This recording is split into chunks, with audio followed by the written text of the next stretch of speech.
It's just that level of excitement. You feel the emotion. It's pretty crazy at the moment.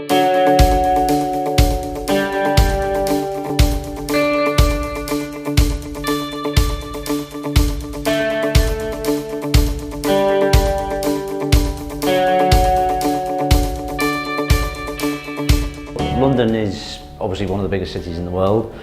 It's obviously the capital of the UK in terms of not just the capital, but it's also the capital of culture. I think every country has cities which have particularly vibrant music communities and have cities which are probably underrated. I think in England, London's definitely got the most vibrant scene right now. One of the most amazing things about London and music is that there's so many types of acts. There's so many genres too. I mean, obviously London has been known for its electronic music scene, well, the UK, but it always ends up in London in one way or another. There's grime, there's indie, British hip hop, rock, emo. I mean, there's so many genres for such a small island. London is a great place to be. There are quite a lot of nights on that get regular crowds in, and you can be on the bill and do like 3 songs or something, and suddenly you'll have exposure to 100 people who go there every Sunday night or whatever. As one of the world cities, obviously has quite a unique position in that in the UK, if you're really serious about making it in the industry, London is the place you will naturally gravitate towards. It's a real hub for venues, it's where passionate audiences are easy to come across, and there's also a real community of musicians. London's a crazy town, and music is in the bedrock of the city. That doesn't mean bands are from here, bands move here. I lived here for about 6 years in London, and it was a great place to sort of begin being a musician in the UK, because there's so many opportunities here for performing, and just most of the industry is based here. Some of my favourite musicians have definitely been those who have come from overseas and either have lived here for a little while before heading back home. We had an amazing vocalist, one of the best singers I've ever seen, called Camille Deline, who came over from Canada and lived here for a few years, but is now back there. I think the UK and the US have a really long established connection with music, you know. Lots of bands influencing bands out there, and then vice versa. I book a lot of acts from the States too who come over here, because you could tour the East Coast for 3 months and be lucky to get somewhere or get a decent following. You could tour the UK for 2 weeks and you'll get an army of followers. Probably, you know, it's a predominant place for music across the whole of Europe as well. Everyone knows British music has a real impact globally. So London is very much a world music city. And I think that's why, obviously, when you look at the whole UK, you're bound to come back to looking at London and what's going on there, because it's kind of a more intense version of the challenges that you see everywhere else. The grassroots music venues are like the research and development part of the music industry. They're the places where artists get to try out their material. It's where they get to build their acts and how they communicate with audiences. It's also one of the ways in which new audiences discover new artists.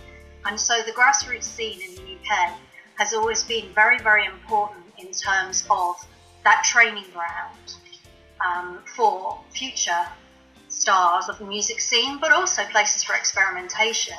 And the other reason our grassroots venues are really important is that many people that go to them, many people that are audience members, it gives them a place that they feel comfortable, a place that's maybe a little bit out of the mainstream. Yeah, I mean, obviously, you know, I work with Muse, obviously a major international sort of global touring success. I first saw them in a tiny room in London. I saw them at a club called the Fulcrum, which is now sadly long since gone, which is about 130 capacity. I think they played in front of 8 people that night. Got involved working them from that time on in late 1998. Set about over the next few years, putting them through various small venues and getting bigger and bigger each time. Luckily, because their career trajectory was working properly, you know, and obviously we went from venues such as the Monarch in sort of London through the 100 Club, Ulu, Astoria, straight up to sort of big theatres, arenas, and now the stadiums that they play today.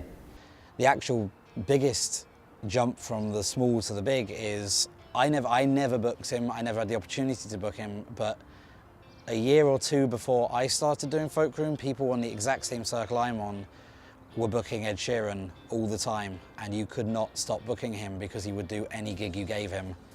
And now obviously he's one of the ones at the O2. It's a huge venue. It's a great venue for big bands, and I've seen some great gigs there. But what you get is a very different experience than anything you'll get at a Folk Room, or even any other gigs around London in small venues like ours. It's also, there's something sort of really rock and roll about small, sweaty venues that sort of is a really important thing for sort of, most bands to sort of experience. And, most musicians, I think, go to small venues, before they become musicians. And, it is really important for us as agents that there is a circuit there for, artists to play, because obviously without somewhere to play at the beginning of their career, we're not going to have bands with careers. They're real hubs of creativity, of bringing people together, and experimentation. And so we believe that for all of those reasons, they need to be protected as important places for all of that activity to come on. And then on the other side of it, you can look at it in economic terms, which is that the music industry is really important to the UK. The creative economy is quite key to the way the UK functions. And if you take away that bottom layer where the work starts to happen, where new things develop, over time that's going to impact on the whole of the industry and very much endanger a key part of the UK's identity in cultural terms.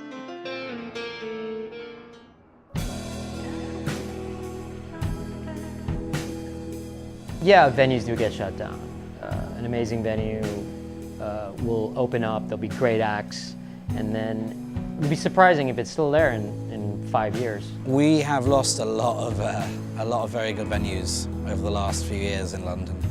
There was an increasing number of venues which were closing, and the factors affecting that were many and varied, but basically it was very obvious that it was becoming much, much more difficult to keep a grassroots music venue going, and the venues were very much operating in isolation. If you ask anyone in the London music industry, we all sadly really miss the Astoria, which was sort of bulldozed about 8 years ago for the Crossrail project. It was a 2,000 capacity venue right in the centre of town on the Charing Cross Road. It was an old sort of music hall theatre that's the greatest venue sort of we had, and sadly, for reasons where venues get closed down, no longer with us. So. We felt that a body was needed to bring these venues together, to create a network, and also to represent them, because being individual and being across the whole of the country, they really weren't being consulted at all. Any kind of legislation. Music Venue Trust is a UK charity which was created in 2014, and it aims to protect, preserve and improve the network of grassroots music venues across the whole of the UK. The charity was created in response to an increasing number of problems that we could see with grassroots music venues. I think sort of Music Venues Trust has been an amazing thing for sort of the network of music venues around the UK.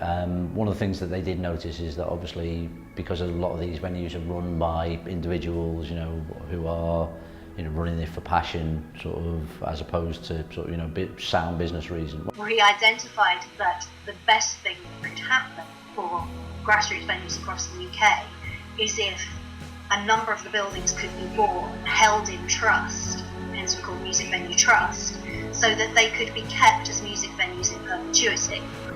And it's really important to us to make sure that they, that they keep opening, that the places that they stay open from people who do open, from people who do invest their time and their effort into sort of doing it, and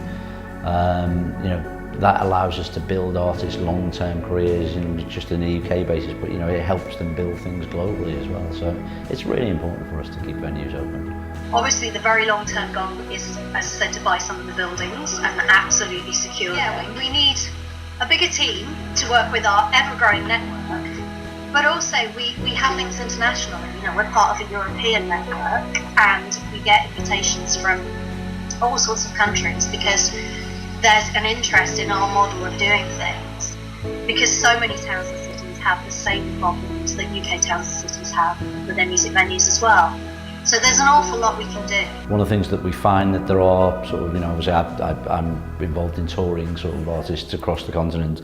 One of the things I've found that any of the countries that are not in the European community or are not in Schengen, basically there's barriers to entry going into those countries, basically in terms of visas, in terms of carnets. It basically makes things more expensive.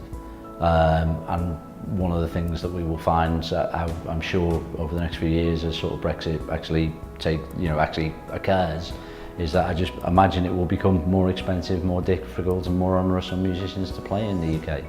I can't see any positives for the live music industry at all. There are many stories of, oh, I met my wife in a venue, or, oh yeah, that's where my friends all used to go. But also, people will think back to artists that are huge now, and the night they saw them with 50 other people in some small venue somewhere. A lot of those experiences are very important to people. So if we could raise the cash to buy the bricks and mortar, we could then ensure that if people wanted to buy them, we'd say, no, it's not on the market. This is a music venue and always will be a music venue. I've obviously worked in live music in London for nearly 25 years now, and I've seen sort of, Soho be the centre of live music, and that then became Camden, and now that's Shoreditch and Hoxton. I think cities and venues evolve and people move to different parts of the city. I'd expect we'll see something south of the river sort of build up eventually, like Peckham's there's a few venues there. But yeah, I can't see, hopefully we'll see lots of venues, we'll see lots of artists, but hopefully we have lots of places for people to play still.